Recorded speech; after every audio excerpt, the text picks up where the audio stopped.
Olá, espero que Deus conserve você e sua família com saúde. Eu gostaria de falar neste vídeo sobre o desconhecido livro de Jubileus. Jubileus não deve ser lido como um livro literal, mas como um livro literário. Qual a diferença? O literal é você olhar para um vitrô e falar o que está vendo no vitrô. O literário é você ver a beleza que está na paisagem, além do vitrô.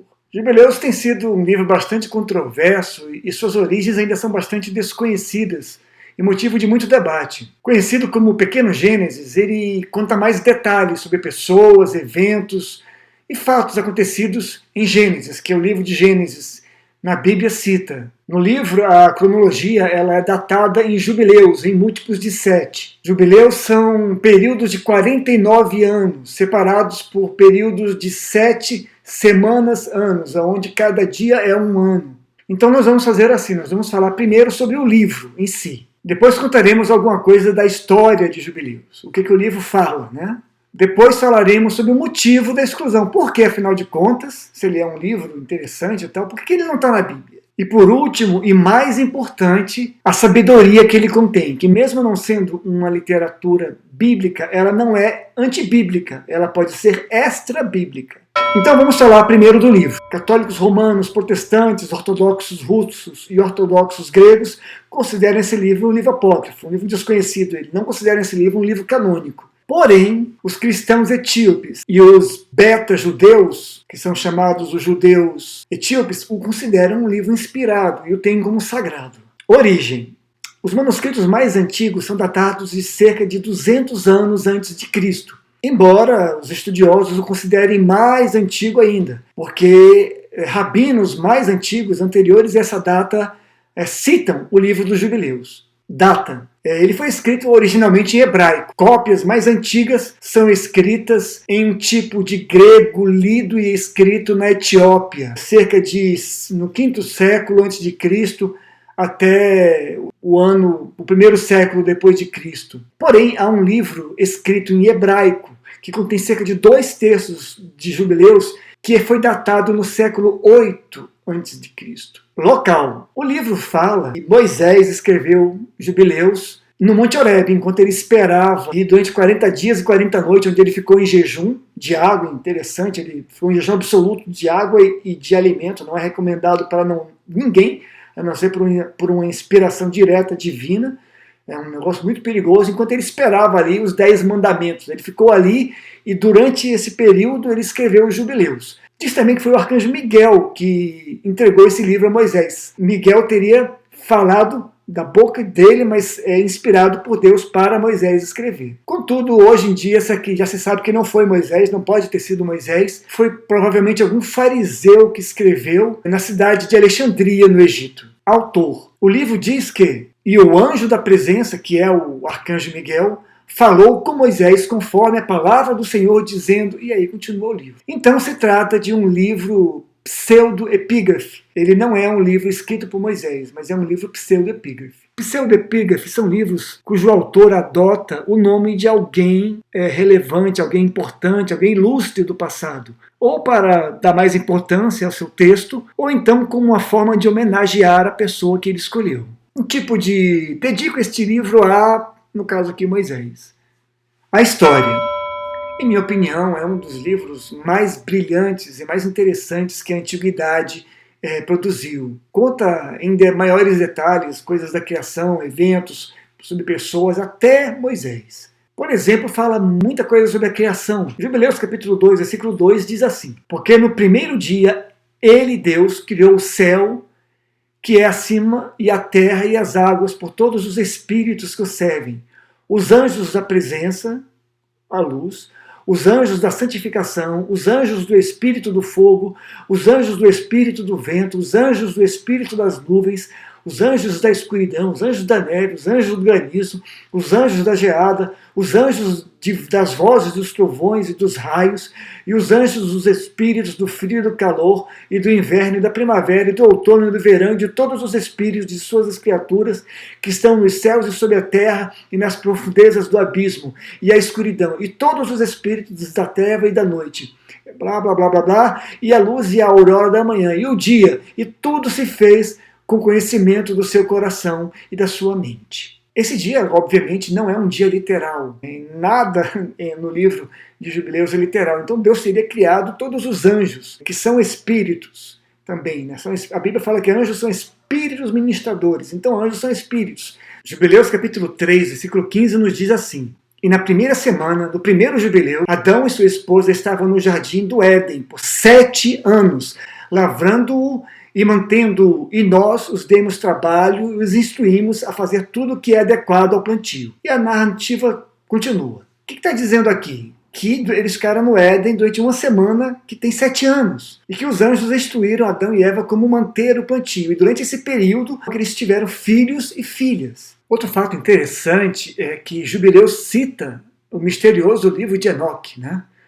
E citam várias coisas no livro de Enoque. Uma delas é a questão da tese dos vigilantes. Ele diz que anjos de Deus desceram e procriaram com humanos. Eu, inclusive, tenho um vídeo aqui nesse canal sobre isso, onde anjos procriam com humanas, com mulheres. Os filhos de Deus, literalmente os anjos, conheceram as filhas dos homens, as humanas, e procriaram com elas, e daí surgiram gigantes. Gigantes mesmo, a palavra é gigantes. Então, assim, é muito interessante. E o livro cita essa passagem também.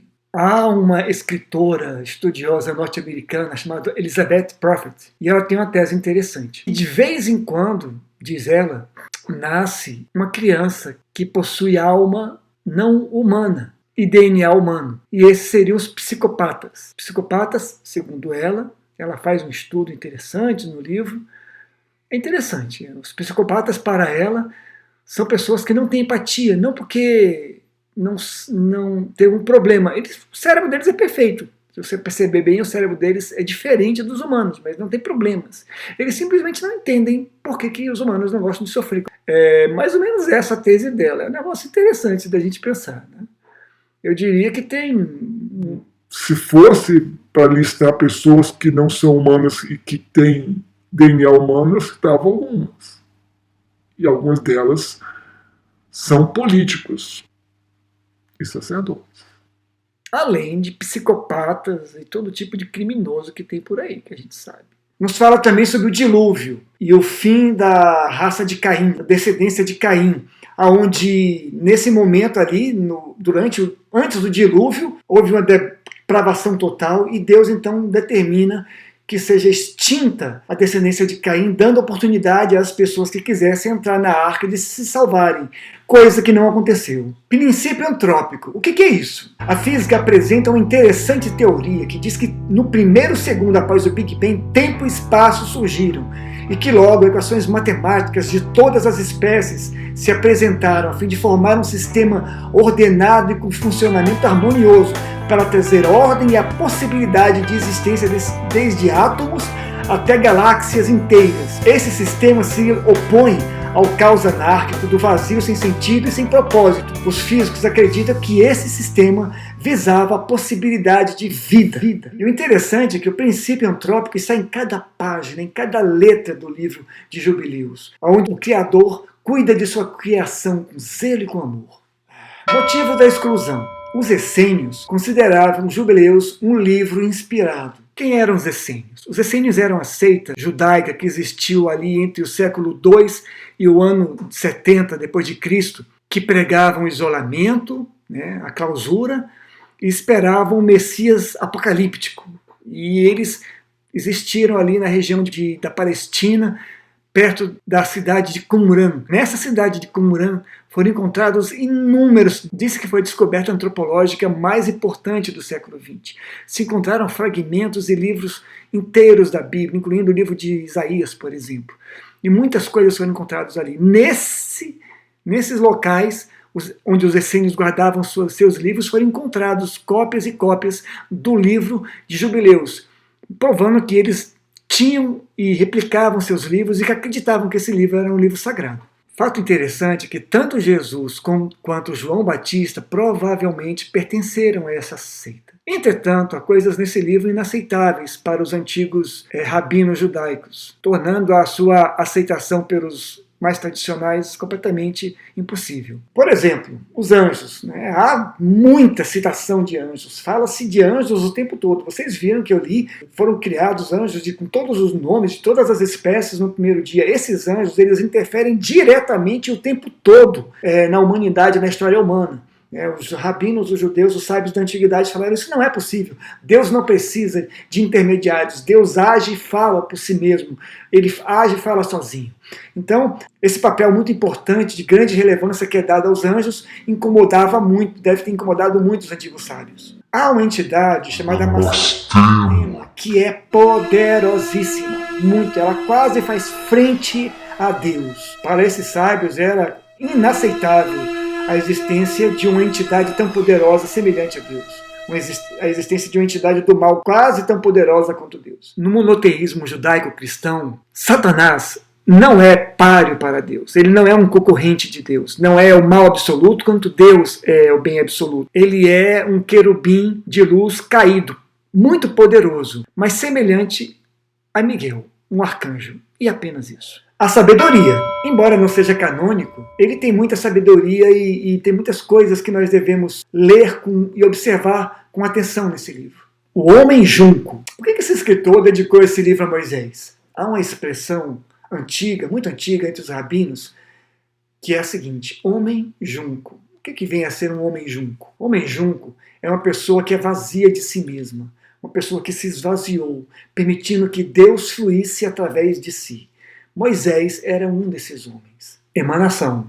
O meio pelo qual corre o fluxo da eternidade para nós, aqui no espaço-tempo, segundo o livro de Jubileus, é um homem vazio. Um homem vazio de si mesmo e um homem cheio do Espírito de Deus. Um homem que não tenha vaidade, que não tenha ambições pessoais. Um homem humilde. E essa é uma grande lição, é um grande ensinamento para nós. Porque se nós desejarmos sermos pessoas usadas por Deus, nós temos que nos esvaziar de nós mesmos. O que nós vemos hoje são homens e homens, mulheres e mulheres repletas de ego, onde só aparece mesmo a sua própria personalidade. Mas essa não é a verdade espiritual. A verdadeira espiritualidade é aquela onde o portador é apenas um meio, ele é apenas uma voz por onde flui a presença e a graça de Deus. Esse é um grande ensinamento do livro de Jubileus para as nossas vidas. Um outro grande ensinamento é propósito e sentido. Diferente de outros livros da antiguidade, Jubileus tem propósito e sentido. A vida não é uma sucessão de caos sem propósito, sem sentido. O universo não é uma casualidade destinada à sua própria ruína. E nem Deus é uma entidade distante, vazia, indiferente, como a gente vê nos filmes de Hollywood, nas novelas e tudo mais, onde o mal é sempre destacado, mas Deus nem existe. Como se diz, né, naquele livro, O Advogado do Diabo, Deus é um senhorio distante. Deus é um senhorio ausente, que botou a gente aqui para morar e foi embora.